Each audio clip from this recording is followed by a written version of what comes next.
कूप की छाया कूप के बाहीं, ऐसा आत्मज्ञान है। कुएं की छा कुएं तक सीमित है, बाहर उसका कोई अस्तित्व नहीं।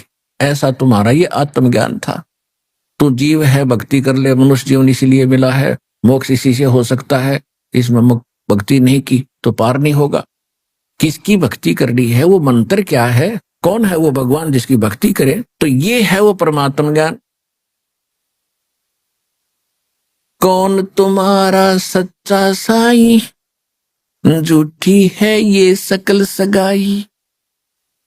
चलने से पहले सोच रे भाई, कहाँ करेगा विश्राम।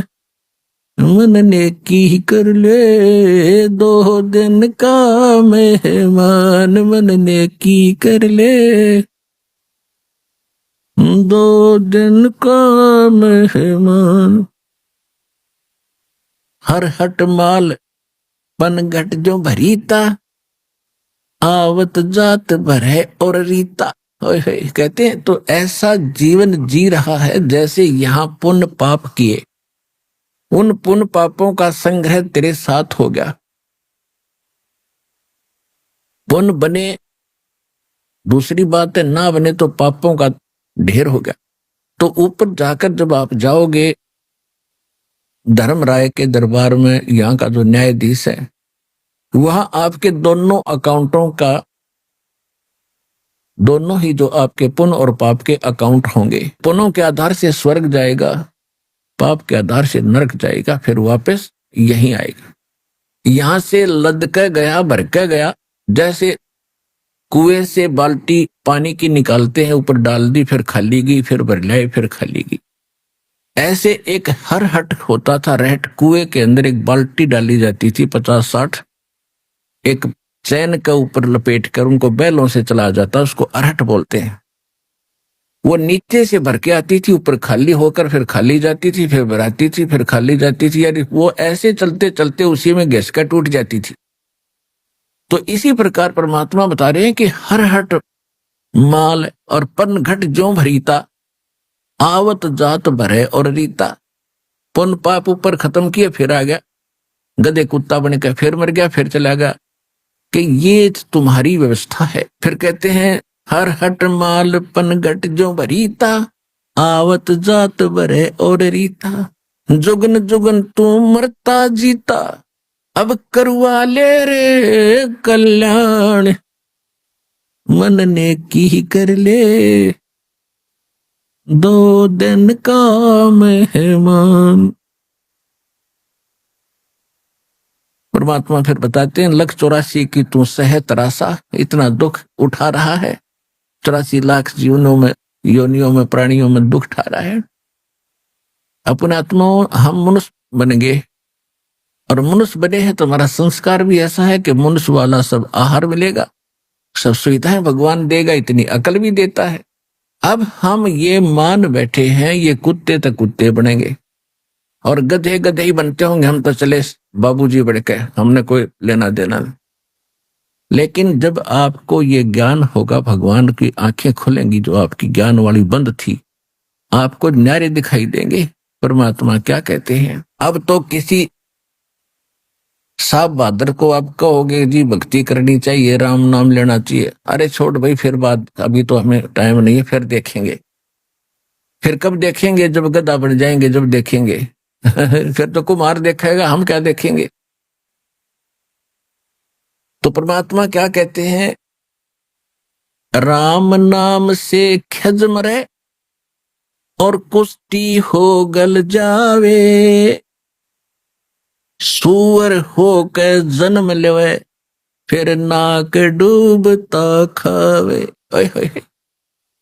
कलेजा फट जामा इंसान जब थोड़ा सा भी ध्यान दे। और ये किसी डूम भाट के गीत नहीं है, ये गॉड गिवन स्पिरिचुअल नॉलेज आपके हित में बताया है, खुद मालिक का कहा हुआ है, परमात्मा का दिया हुआ अध्यात्म ज्ञान है कि आपके साथ आगे क्या बनेगी यदि भक्ति नहीं की। कहते राम नाम ते खजमरे और फिर कोडी हो गल जा, और शुक्र होकर अवतरे, सूअर बनकर जन्म लेगा, फिर नाक डूबता खा। जब थोड़ी सी भी हृदय में यह बात समागी भगवान की, आपने फिर वो सूर ना दिखाई दे, वो अपना जीवन दिखाई देगा कि हमने भी ये कर्म कई बार करे होंगे, असंख्यों बार सुअर गधे कुत्ते बन चुके हम।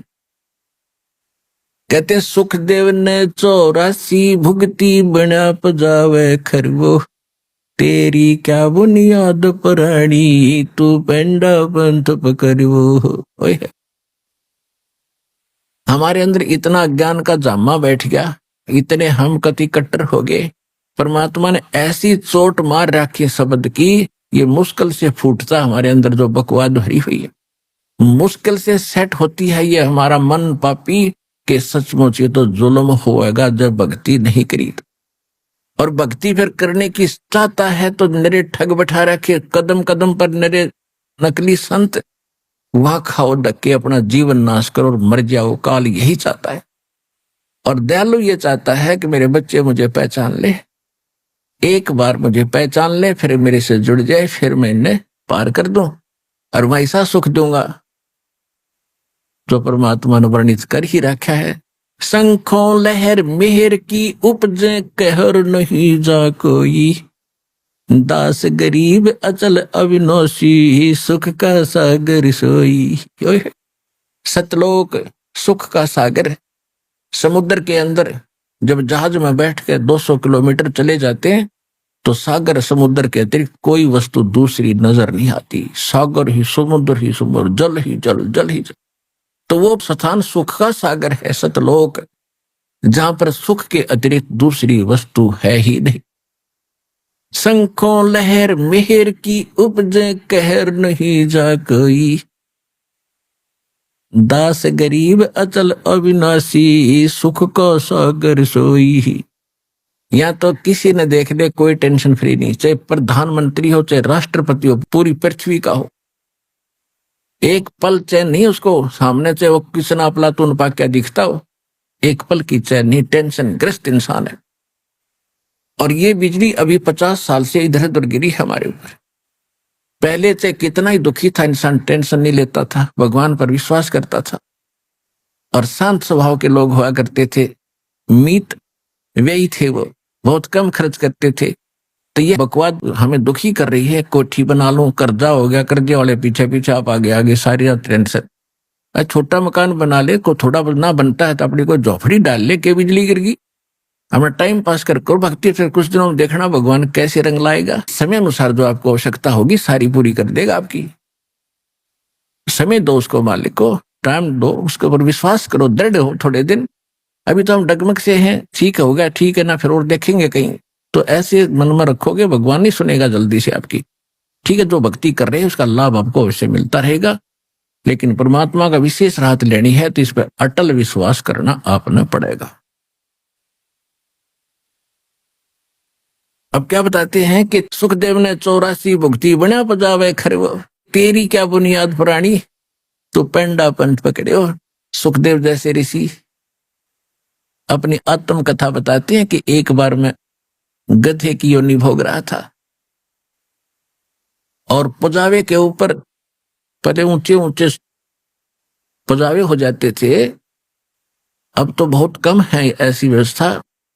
क्या करते थे कुम्हार लोग, ईंटें बनाते थे पक्की, छोटी छोटी होती थी माचिस जितनी, ये छोटी छोटी ईंटें पकाते थे और ईंधन जो प्रयोग करते थे वो जल जाता, राख बन जाती थी, उसको वही रख लेते थे, बाहर डालने का स्थान नहीं होता था उनके पास। फिर उसके नेक्स्ट किलन उसके ऊपर ही लगाते थे भट्ठा, ऐसे वो बढ़ता बढ़ता 20-20, 30-30, 50 फुट ऊंचा हो जाता था रेत राख, और उसके ऊपर फिर आगे दूसरा भट्ठा लगाते थे, उसके ऊपर बहुत से लकड़ी लगा कर। तो वहां उससे उस पजावे पर चढ़ने के लिए गधे प्रयोग किए जाते थे, कच्ची ईंटें नीचे से ले जाते भरकर, ऊपर से पकने के बाद उन्हीं पर लाद देते, वापस आते, जाते भरे रहते, उतरते समय भरे आते, लद्दे आते हो। तो कहते हैं ऐसा जीवन भी मैंने जिया, अंधा हो गया और अंधा होके गिर गया एक नाले में, आगे गर्दन लगी, पीछे से बैक लगी, इतना सा नाला था दिखा नहीं मुझे, उसमें फिट हो गया, ना नाले के अंदर पड़ा न बाहर रहा, पैर लटक रहे हैं, आगे पीछे लट गया। अब आने जाने वाले उस रास्ते पर इक्का दुक्का व्यक्ति आता था, वो मेरी पुली बनाकर पार हो जाता, किसी ने मुझे निकाला नहीं और हफ्ता 10 दिन भुगत कर प्यासा भूखा मर गया। अब सुखदेव जी बता रहे हैं कि वो घटना मुझे याद आती है, मैं ज्यादा भगवान बचता हूं। तो यहां परमात्मा याद दिलाते हैं कि आप अपने आप को क्या समझ बैठे, मनुष्य जीवन प्राप्त करके ऐसे ऐसे ऋषियों की ये दुर्गति हुई, और वो भक्ति भी करते थे, लेकिन भक्ति वो गलत कर रहे थे, वो मोक्ष मार्ग यथार्थ भक्ति उनको मिली नहीं। सुखदेव ने 84 भुगती, 84 लाख प्राणियों के शरीरों में कष्ट उठाए, इसको 84 लाख 84 कहते हैं सिंपल कोड वर्ड में। सुखदेव ने 84 भुगती, बना पजावे खरवो, खर माने गधा, पजावा माने पजावे के ऊपर ऐसे चढ़ा करता ऊंचे पे, फिर उतर के आता था। सुखदेव ने 84 भुगती, बना पजावे खरवो, तेरी क्या बुनियाद प्राणी, तू पेंडा पंथ पकड़वो। के बोले प्राणी, तेरी क्या बुनियाद है, तेरी क्या औकात है, तू भक्ति ना करे, और भक्ति करता तो वो करेगा जो सुखदेव ऋषि ने करी, तो भी वो नो की नो दुख रहेगा। तू पेंडा पथ पकड़े, वो कौन सा पंथ, कौन सी भक्ति विधि जो हम बता रहे, जो सतगुरु बताते हैं, उस भक्ति के उस मार्ग को ग्रहण कर, जब तेरा कल्याण होगा।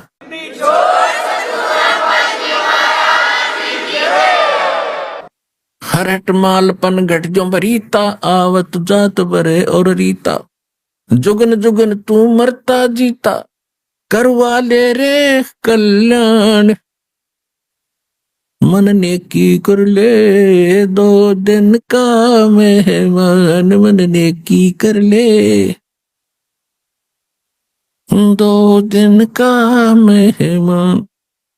1,84,000 की सह त्रासा, 83 लाख योनियों में भटक रहा है, दुख उठा रहा है, और ऊंच नीच घर लेता बसा। कभी ब्राह्मण बन गया, बड़ी इज्जत हुआ करती, पंडित जी भाई जगत गुरु हो गया, और फिर किसी वाल्मीकि के घर जन्म ले लिया, वहां वाल्मीकि कहलाया। फिर कहीं जुलाहे के घर जन्म हुआ, वहां फिर शूद्र कहलाया।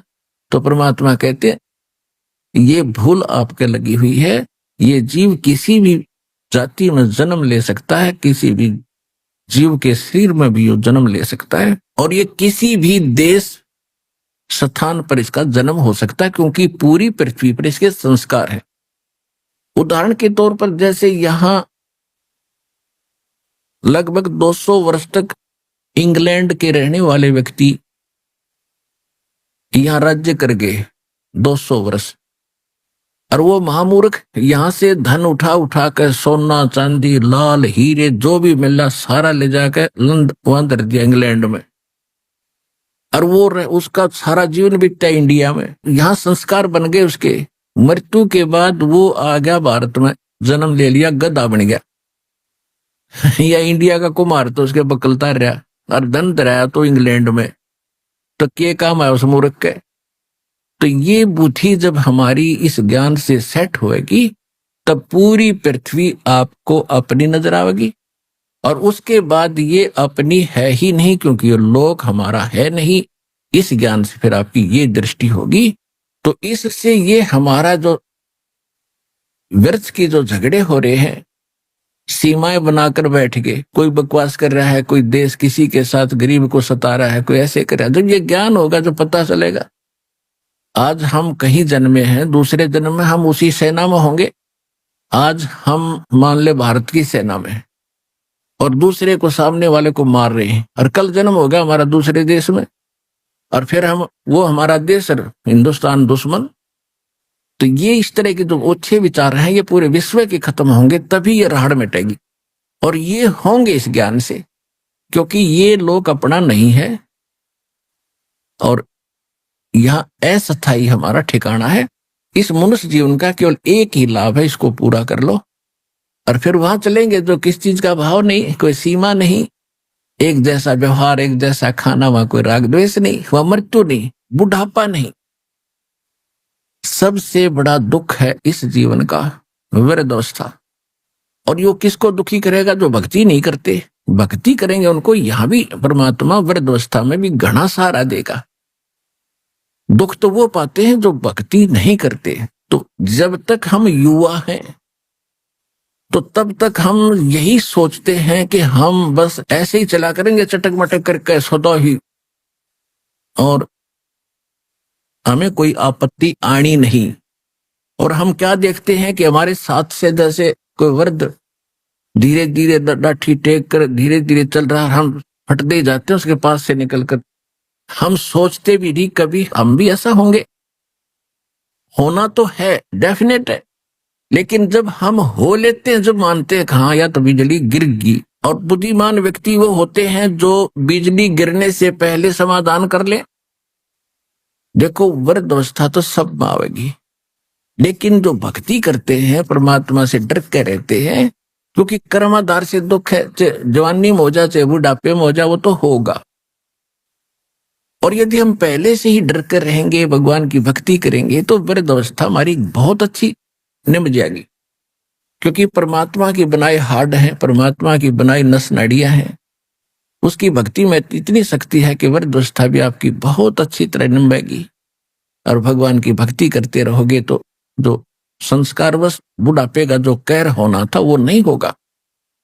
बुढ़ापा तो आएगा लेकिन वो दुख नहीं होगा। एक वृद्ध जा रहा था और युवा व्यक्ति जल्दी में था, उसने कोई ध्यान कहीं और होता, स्पीड में जाता है तो वृद्ध से टकरा गया। तो वृद्ध गिरता गिरता बचा। फिर उसने देखा ऐसे, कहते हैं धक्का लगा एक वृद्ध को, उसके ये बयान थे, ये चलने वाले चल संभल कर हम भी कभी जवान थे। तो परमात्मा क्या बताते हैं? मन मान जा बुढ़ापा आवेगा, मन मान जा बुढ़ापा आवेगा। यानी भक्ति नहीं करते उनके विषय बता रहे। बिना भजन तेरी होवे दुर्गति, तू पड़ा पड़ा पछतावेगा, मन मान जा बुढ़ापा आवेगा, मन मान जा बुढ़ापा आवेगा।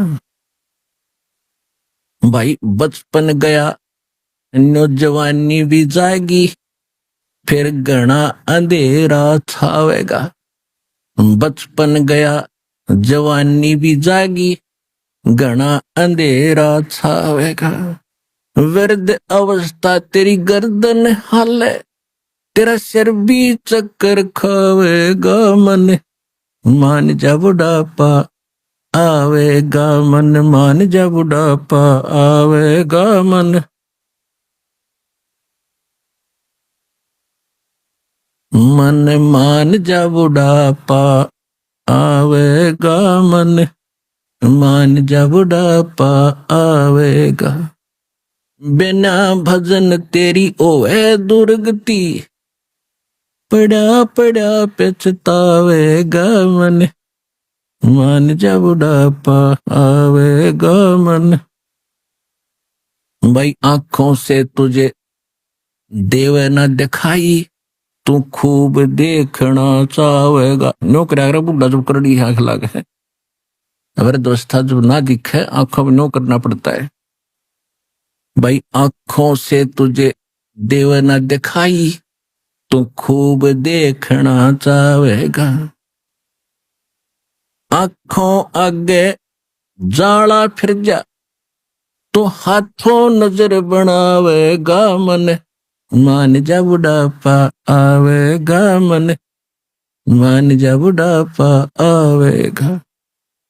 बिना भजन तेरी होवे दुर्गति, तू पड़ा पड़ा पछतावेगा, मन मान जा बुढ़ापा आवेगा, मन मान जा बुढ़ापा आवेगा। भाई कानों से तुझे देव न सुनाई, तू चौकस ध्यान लगावेगा।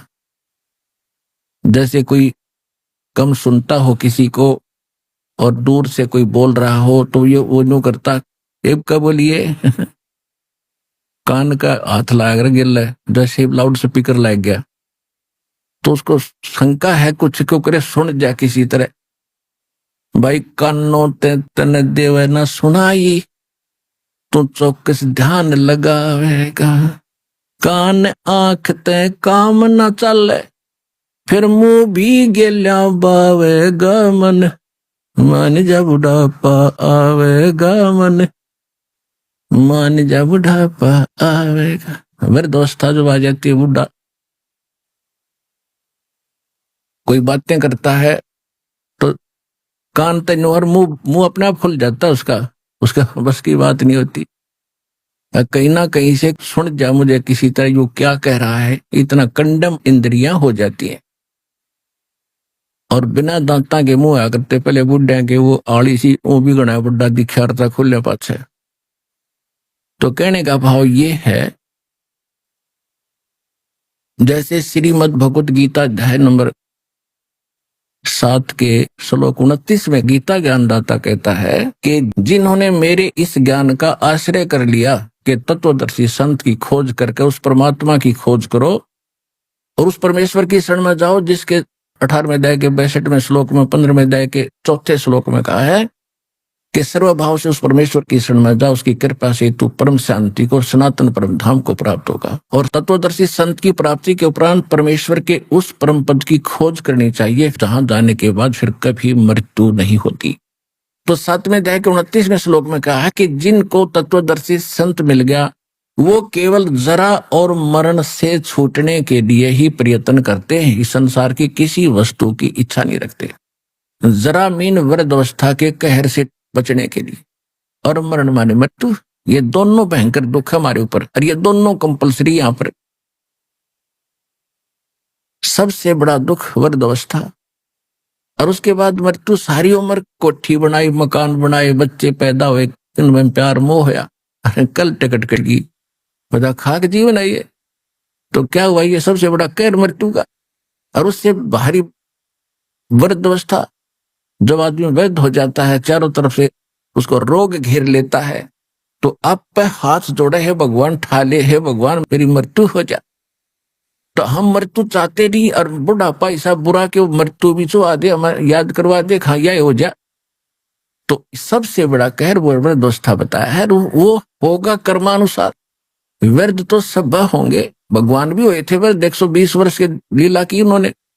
120 वर्ष की उम्र में सशरीर गए थे सतलोक, और काशी नगर से और मगर तक लगभग 125-150 किलोमीटर पड़ता है, वहां से पैदल गए थे 120 वर्ष की उम्र में। वो दिखा रहे थे कि मैं भक्ति करता हूं। अब लीला थी, लाल मालिक कहते के जवान और के बुढ़ा, वो तो एक लीला कर रहे थे। तो उन्होंने ये दिखा कि भक्ति करने वाला वृद्ध, और देखो 120 किलोमीटर पैदल गया, 3 दिन में सफर कर दिया। और तुम खाट पर पड़े पड़े रो रहे हो, बच्चे उठा कर टट्टी करा रहे हैं, तुम भक्ति करते हो, तुम क्या क्या कर रहे हो, भक्ति बिना तुम्हारी ये दुर्गति होती। तो क्या बताते परमात्मा, भाई कानों ते तो ये देवे ना सुनाई, तो चौकस ध्यान लगावेगा। आंख कान ते काम न चले, फिर मुंह भी गेला बावेगा मन। मान जा बुढ़ापा आवेगा मन, मान जा बुढ़ापा आवेगा। भाई सुल्फा शराब तमाकू पीवे, तेरी काया में रोग बढ़ जावेगा। सुल्फा शराब तमाकू पीवे, तेरी काया में रोग बढ़ जावेगा। गले फेफड़े खांसी हो जा, पड़ोसिया ने सुते ठावेगा मन। मान जा बुढ़ापा आवेगा मन, मान जा बुढ़ापा आवेगा। भाई जल्दी ले ले नाम गुरु का, और नहीं तो तुझे मनुष्य जन्म मिल जावेगा। यानी कति एंड हो रहा हो वृद्ध अवस्था में, कहते हैं कम से कम नाम ले, मोक्ष इस जन्म में ना होगा तो मनुष्य जीवन तो मिलेगा। इस भक्ति में इतनी गजब का मंत्र है। जल्दी ले ले नाम गुरु से, तो ये मनुष्य जन्म मिल जावेगा। रामपाल तेरा सतगुरु आके, तन फिर भक्ति दरडावेगा मन। मान जा बुढ़ापा आवेगा, मन मान जा बुढ़ापा आवेगा। बिना भजन तेरी होवे दुर्गति, तू पड़ा पड़ा पछतावेगा। मन मान जा बुढ़ापा आवेगा, मन मान जा बुढ़ापा आवेगा। तो पुण्यात्मा, ये सब प्रकार के जो संकट याद दिलाए जाते हैं ये डेफिनेट है आपके ऊपर। ये तो सबको मालूम है, व्रत हो गए, इसने तो को ना करे नहीं सकता। ठीक है, बीच में मर जाए वो दूसरी बात है। मरने के बाद कौन सा किला टूट गया, जब भक्ति ना करी अगले जन्म में गधा बन के टांग टूट के पड़ गया, पड़ा पड़ा पिछता होगा। तो ये सभी आने वाली जो आपदाएं हैं भविष्य में, नेक्स्ट जीवन की, ये सारी सच्ची हैं। हम अज्ञान से घणे परिपूर्ण हो गए, इसलिए हमें ये ना यकीन हो तो कोई बात नहीं, ना हो लेकिन ये सच्ची बातें हैं। और ज्ञान से और प्रमाणों से फिर एक दिन विश्वास भी होगा। इसके लिए ये बताया जाता है कि आने वाले दुखों को याद हम रखेंगे, पापों से बचेंगे, और उससे फिर हमारा बुराइयों से मन हटेगा, भक्ति में दृढ़ रहेंगे, सबके प्रति हमारा एक विनम्र भाव रहेगा। तो फिर हम भी वृद्ध होंगे लेकिन कष्ट नहीं होगा, परमात्मा की भक्ति करेंगे, हमें ज्ञान भी होगा। देखो अभी तो कोई 2 वर्ष से दाम ले रहा है, किसी ने आज लिया है, कोई कल लिया होगा, कोई परसों लिया होगा, कोई 2 महीने, कोई 6 महीने से लगा, कोई 2 वर्ष से है। अब शुरुआत होगी है, जैसे पौधा बीजा है तो पेड़ भी बनेगा। यदि उसकी सच्चाई प्रॉपर करते रहे, ठीक ढंग से उसकी देखभाल करके उसको पाल पोस लिया तो पौधा बनेगा, वृक्ष बनेगा, और आम का वृक्ष बनेगा तो फल भी देगा, और इतने देगा, छाया भी देगा, फल भी देगा। तो इसी प्रकार ये शुभ संस्कार अब प्रारंभ हुए हैं। धीरे धीरे रे मना, और धीरे सब कुछ हो, माली सींचे 100 घड़ा, पर ऋतु आए फल हो। तो ये परमात्मा बता रहे हैं कि आपने भक्ति रूपी पौधा अब बोया है, इसको सिमरण भक्ति दान धर्म करके मर्यादा में रह के इसकी बाढ़ रक्षा करके इसको पूरा करो, और एक बार होने दो इसको, बड़ा थोड़ा समय दो भगवान को। धीरे धीरे रे मना, धीरे सब कुछ होए, माली सींचे 100 घड़ा। सैकड़ों घड़े पानी के डालता रहता है माली, यानी जानकार व्यक्ति जो उस प्रोसेस से परिचित है। तो वो ये नहीं देखता रोजाना कि आज फल लगे कि नहीं, एक लोटा पानी डाल